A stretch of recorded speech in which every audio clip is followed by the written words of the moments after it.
اعوذ باللہ من الشیطان الرجیم بسم اللہ الرحمن الرحیم رب اشرح لی صدری ویسر لی امری واحلل عقدۃ من لسانی یفقہوا قولی۔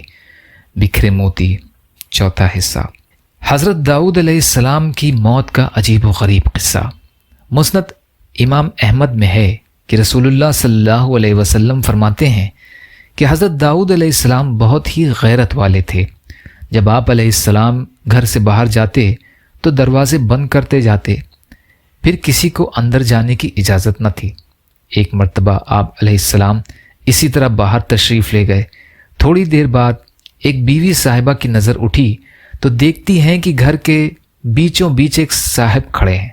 حیران ہو گئیں اور دوسروں کو دکھایا۔ آپس میں سب کہنے لگیں کہ یہ کہاں سے آ گئے؟ دروازے بند ہیں، یہ داخل کیسے ہوئے؟ اللہ کی قسم، حضرت داؤد علیہ السلام کے سامنے ہماری سخت رسوائی ہوگی۔ اتنے میں حضرت داؤد علیہ السلام بھی آ گئے۔ آپ علیہ السلام نے بھی انہیں کھڑا دیکھا اور دریافت کیا کہ تم کون ہو؟ اس نے جواب دیا، وہ جسے کوئی روک اور دروازہ روک نہ سکے، وہ جو کسی بڑے سے بڑے کی مطلق پرواہ نہ کرے۔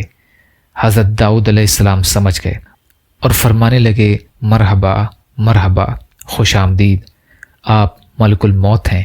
اسی وقت ملک الموت نے آپ علیہ السلام کی روح قبض کی۔ تفسیر ابن کثیر۔ یا اللہ ہم سب کو کہنے سننے سے زیادہ عمل کی توفیق عطا فرما۔ یا اللہ مظلوم فلسطینیوں، کشمیریوں، روہنگیا مسلمان اور مسلمان جہاں بھی پریشان ہیں، ظالموں کے ظلم کا شکار ہیں، ان کی مدد فرمائیے۔